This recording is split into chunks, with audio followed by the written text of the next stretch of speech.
بسم اللہ الرحمن الرحیم نحمدہ ونصلی ونسلم علی رسولہ الکریم اما بعد۔ اس وقت کا ایک اہم مسئلہ ہے کہ گھروں پر نماز عیدین ادا کریں یا عیدگاہ میں۔ یہ لاک ڈاؤن کا زمانہ ہے۔ سب سے پہلی بات تو یہ ہے کہ جن گاؤں میں جمعے کی نماز نہیں ہوتی اور عید کی نماز بھی وہاں نہیں ہوتی، اپنی شرائط کے مطابق وہاں پر عید کی نماز گھروں میں پڑھنا جائز نہیں ہے، چونکہ عید کی نماز کی شرائط میں سے یہ ہے کہ شہر یا فنائے شہر یا قصبے کا ہونا ضروری ہے۔ چنانچہ جن جگہوں پر یہ شرائط نہیں پائی جائے گی وہاں پر لوگ گھروں میں نماز ادا نہیں کر سکیں گے۔ وہ لوگ کیا کریں گے ان کے لیے ابھی آگے بات بتائی جائے گی۔ رہی بات وہ لوگ جہاں پر نماز جمعہ ہوتی ہے، ہر محلے میں یا ہر مسجد میں، تو وہاں پر لوگ عید کی نماز گھروں پر کیسے ادا کریں گے؟ عید کی نماز کے شرائط کے لیے وہی شرائط ہیں جو جمعے کی نماز کے شرائط ہیں، یعنی امام کے علاوہ 3 بالغ مردوں کا ہونا ضروری ہے۔ چنانچہ وہ لوگ نماز عید اپنے گھر پر ادا کر لیں۔ ان شرائط کا خیال کرتے ہوئے چنانچہ یہ ملا کر کے 4 افراد ہو جائیں گے۔ اس کو ہدایہ اور بدائی ثنائے میں ذکر کیا گیا۔ نماز عیدین بغیر اذان و اقامت کے ادا کی جاتی ہے۔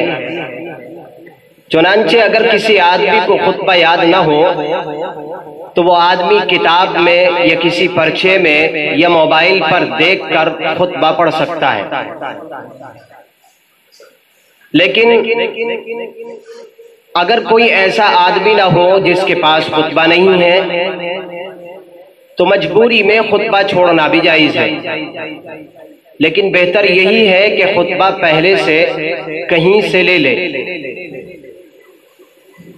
اور وہ لوگ جو نماز عید ادا نہیں کر سکتے، یعنی ان کے پاس شرائط موجود نہیں ہے، تو وہ لوگ عید کی نماز کے عوض میں 4 رکعت چاشت کی صلاۃ الضحیٰ جس کو کہتے ہیں، وہ 4 رکعت نماز صلاۃ الضحیٰ کے نام سے ادا کر لیں۔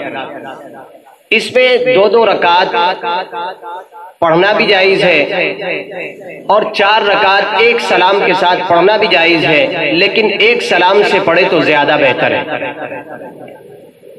عید کے دن صبح سویرے اٹھنا، مسواک کرنا، غسل کرنا، حسب استطاعت اپنی طاقت کے بقدر اچھے اور عمدہ کپڑے پہننا، خوشبو لگانا، نماز عید سے قبل کچھ میٹھی چیز کھا لینا، یہ تمام کی تمام سنتیں ہیں، ان کو ادا کرنا چاہیے۔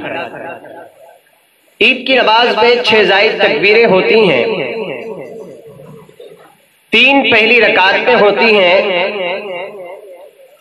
اور پہلی رکعت میں قرات کے سے پہلے ہوتی ہیں، تکبیر تحریمہ کے فوراً بعد ہوتی ہیں، اور دوسری رکعت میں قرات کے بعد اور رکوع سے پہلے 3 زائد تکبیریں ہوتی ہیں۔ اس طرح سے یہ ملا کر کے کل 6 زائد تکبیریں ہوتی ہیں۔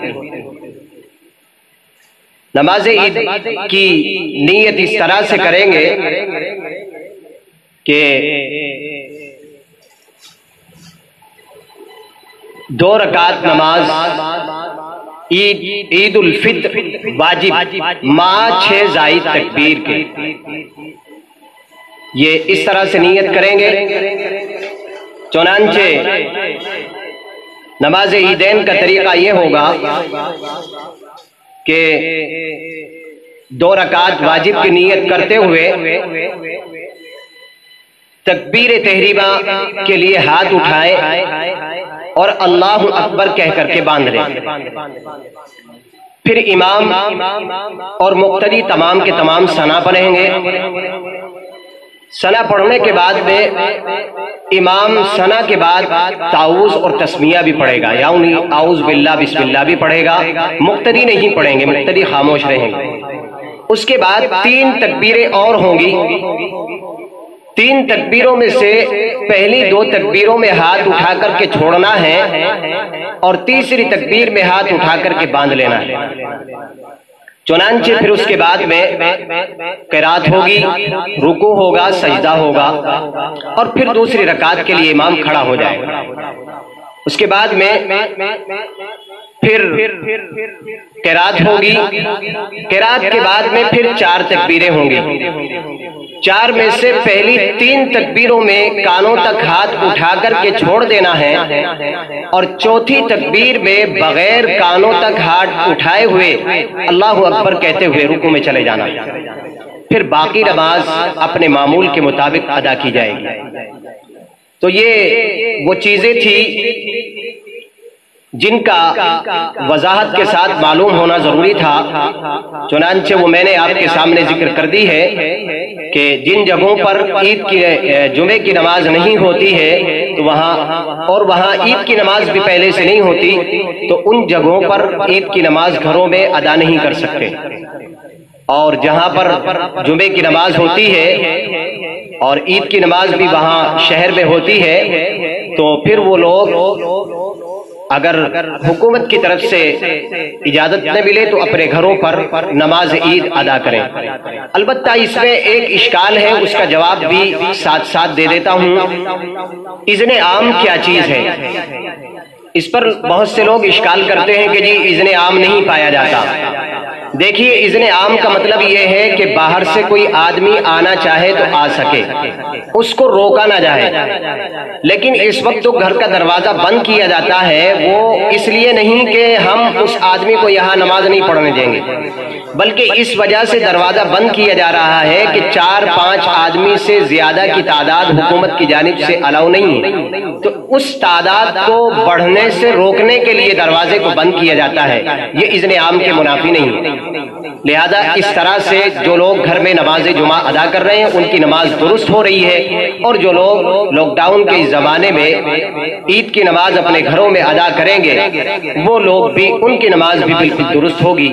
آخر میں درخواست کرتا ہوں عید کی نماز سے پہلے صدقۃ الفطر ادا کریں، اور وہ جس آدمی کے پاس جیسی بھی حیثیت ہو اپنی حیثیت کے مطابق جو سے، اناج سے، آٹے سے، کشمش سے، کھجور سے، ان کے وزن کے مطابق وہ لوگ صدقۃ الفطر ادا کریں عید کی نماز کے ادا کرنے سے پہلے. بس یہ کچھ باتیں تھی جو وضاحت کے طور پہ میں نے آپ حضرات کے سامنے ذکر کی ہیں. نماز کے بعد میں خطبہ ہوتا ہے، اس خطبے کا پڑھنا سنت ہے لیکن خطبے کا سننا واجب ہے. اس کو غور سے سننا چاہیے. اگر خطبے کی آواز کانوں تک نہ پہنچے پھر بھی خطبے کی جانب متوجہ رہتے ہوئے اس آواز کو سننا چاہیے. بس یہ چند باتیں تھی. اللہ تعالیٰ مجھے بھی آپ کو بھی سمجھ کی اور عمل کی توفیق نصیب فرمائے. اللہ تعالیٰ اس آسمانی وبا سے ہم سب کی، پوری امت کی، ہمارے شہر کی، علاقے کی، بستی کی اور پوری دنیا کی حفاظت فرمائے. اللہ تعالیٰ جلد سے جلد حالات کو سازگار بنائے، ایسی فضا کو عام کرے جو پورے عالم میں صحت کی فضا کو پھیلا دے. آمین. وآخر دعوانا الحمدللہ رب العالمین.